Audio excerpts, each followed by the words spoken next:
can't find Easter commanded in the Bible. The word is actually located in Acts 12:4 in the 1611 King James Version, but most scholars recognize it as a clear translation error. Modern translations replace it with the word Passover, remember. King James was not of Hebrew origins or had any intentions keeping good biblical records.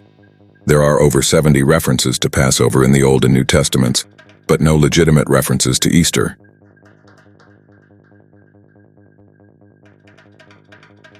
For 1600 years. Now that kind of long history is hard to argue with. We had supposed in some moment of reflection that even the apostles of Jesus had celebrated Easter just like we were doing. Well, a little bit of research, coupled with a sobering realization that traditions are not always from our Creator but created by man through the Catholic Church. The word Easter is derived from the ancient name Ishtar, a pagan goddess and an abomination to our Creator. She is also known as Ashtart in historical literature and as Ēosturmōnaþ in the scriptures.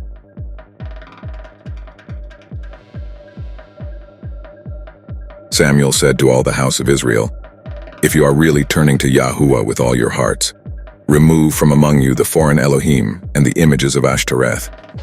Give your hearts to Yahuwah and serve only him, then he will deliver you from the hand of the Philistines." So the people of Israel removed the Baals and images of Ashtoreth. They served only Yahuwah.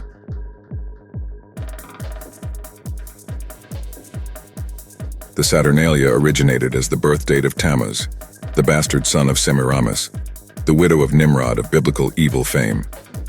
After Shem cut Nimrod in pieces, Babylonian legend insists that he ascended into the heavens and became the sun god himself. The rays of the sun implanted the seed into his widow, and presto, the son of the sun god was miraculously conceived, as was the adoration of the mother and child evident in every culture on the earth. On the winter solstice, Tammuz was born, as were most of the traditions surrounding the childmass season. Tammuz, the reincarnation of the sun god Nimrod, was killed in a hunting accident when he was gored to death by a wild boar in his 40th year. Those who worshipped the son of the sun god then set aside 40 days of weeping for Tammuz. They celebrated Lent one day for each year of his incarnation, in which they would deny a worldly pleasure for his pleasure in the afterworld, see Ezekiel 8. After many years, his mother Semiramis died. The gods looked favorably on the Mother of God and sent her back to earth as the spring fertility goddess, always depicted as an exaggeratedly endowed, bare-breasted queen of sexual desire. Semiramis, the queen of heaven, was born again as the goddess Easter Ashtart, as she emerged from a giant egg that landed in the Euphrates River at sunrise on the sun day after the vernal equinox. To proclaim her divine authority, she changed a bird into an egg-laying rabbit. As the cult developed, the priests of Easter would impregnate young virgins on the altar of the goddess of fertility at sunrise on Easter Sunday. A year later, the priests of Easter would sacrifice those 3-month-old babies on the altar at the front of the sanctuary and dye Easter eggs in the blood of the sacrifice. The 40 days of Lent, or weeping for Tammuz, starts the Easter fertility season. The festivities culminate on Easter Sunday, when the priests of Easter slaughtered the wild boar that killed Tammuz, and the entire congregation would eat the ham on Easter Sunday. John Michael Rood, The Mystery of Iniquity, Chapter 8. Michael Rood continues his terse explanation of the Easter season by describing for us the pagan practice surrounding Dagon.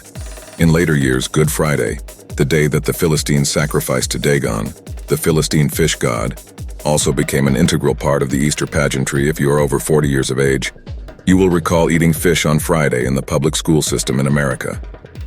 This entire menagerie of satanic festivities is the pinnacle of the abominations that God had pronounced to the children of Israel before they entered the Promised Land. John Michael Rood, The Mystery of Iniquity, Chapter 8. During the time of the Messiah and afterward, Friday was well known in pagan circles to be a celebration of Dagon. And so, as the scriptural practices of appointed times were being abandoned, and the pagan sun god and other deity worship began to get melded into the worship practices of followers of the Messiah too, the blending of Dagon fish god worship into worship of the Messiah proceeded.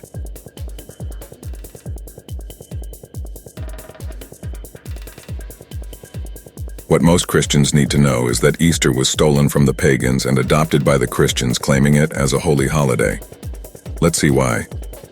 This next statement comes directly from the Church of Satan's website. The holidays listed below precede Christianity from hundreds to thousands of years. Because the Christian Church could not murder everyone, The original pagan holidays were taken and Christianized in attempts to convert as many as possible. Easter was stolen from Astaroth, originally known as Ashtar. This holiday coincides with the vernal equinox of spring when day and night are of equal length, known as Easter to the Anglo-Saxons. As the goddess of fertility, she was associated with rabbits and eggs. The Christians stole this holiday and twisted its meaning. Other names include Easter, Ēos, Ēostre, Ēstur, Estrus. Estrus is when an animal goes into heat, mating season. Ēstrus, Oistros, and Ostara. Again, the Lamb of God was stolen from the zodiac sign of Aries, the ram, which occurs every spring. For most Christians, this will not be enough to stop the eggs and bunnies. Easter for Wiccans. This statement is from the official website. Easter is the Christian version of Ostara. The two holidays even share most of the same symbols. For example, colored eggs, bunnies, fresh flowers. Despite their seemingly Christian symbolism, hot cross buns have a long history in Wiccan households. Some evidence indicates that the recipe is pre-Christian, having existed in ancient Greece as well. For us, the cross represents the 4 elements, seasons, or phases of the moon. And is anyone surprised by these similarities? After all, most Wiccan holidays have a Christian counterpart. If you grew up celebrating Easter, you might have found yourself wondering about the etymology of the word. Well, we're here to satisfy your curiosity. Ultimately, Easter comes from the Germanic word Ēostre, which is the name of the goddess of spring and dawn.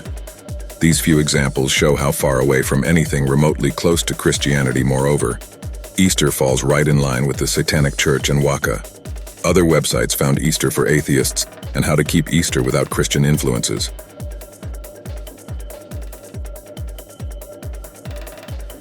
Mark 7:8-9, Jesus rebuked the Pharisees as well as the modern-day church, saying, "You leave the commandment of God and hold fast the tradition of men.